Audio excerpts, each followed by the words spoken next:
पाकपतन में वज़ीर आला पंजाब के धीरानी प्रोग्राम के तहत 100 जोड़ों की इज्तिमाई शादी का अहतमाम किया गया।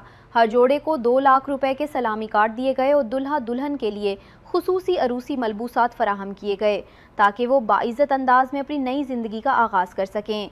तकरीब ने वालदैन और जोड़ों के ख्वाबों को हकीकत का रूप दिया और पंजाब में समाजी इंसाफ और अवामी खिदमत के अमली इक़दामात की मिसाल कायम की।